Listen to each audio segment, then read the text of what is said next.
how do you guys decide like what kind of endangered species that you want to dedicate research time and manpower to? It's a good question. I think it's a balance. So my goal and my goal in life in general, Lawrence, always has been and always will be conservation. And I think the best way to make people care about conservation is to make them fall in love with something, fall in love with a species. Once you love something, you care about protecting it, right?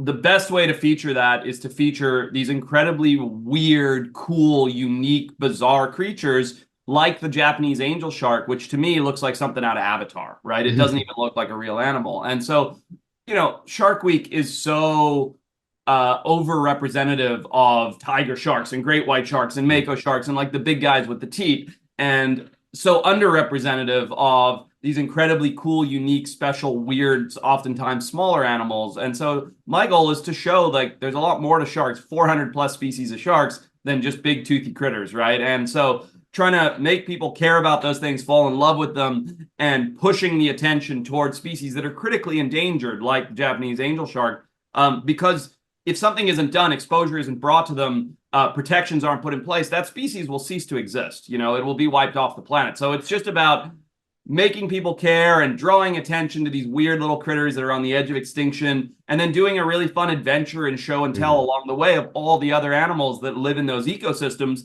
so that people get the whole picture. When did you get like desensitized to kind of like I guess the gross stuff that comes along with the work in the field? I don't know. I've never really. I don't like putting my naked hands into a big pot of chum because you get like lots of different feelings. You'll get like scratchiness from scales, sliminess from guts, and then like pokiness from bones. So I've never liked that.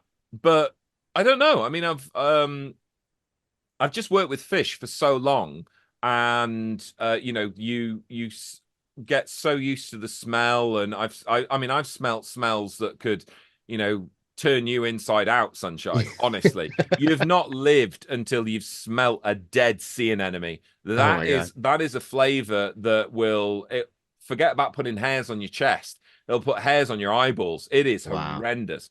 So I don't know. I'll take you back to a time when I was working at an aquarium and a friend of mine was performing a post-mortem on a fish that had died. We always had to perform post-mortem to make sure why we knew they died, and it's part and parcel of it.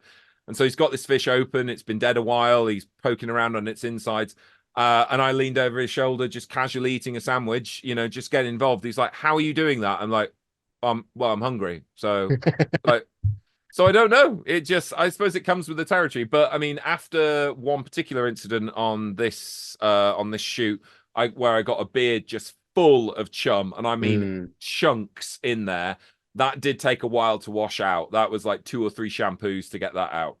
What is the importance of like trust in these situations? And like obviously everyone's got an expertise that they bring to the team, but because you're in kind of high pressure situations and you're also dealing with the people of Yavaros, right? And you want to be empathetic and sympathetic to what they're going through. What is the importance of that? The three of you, the core team members, get along and trust each other. It's absolutely imperative. And to have, Brandon and I have been friends for a really long time, and he brings skills to the team that I could not. He grew up, his parents were wild animal trainers at the circus.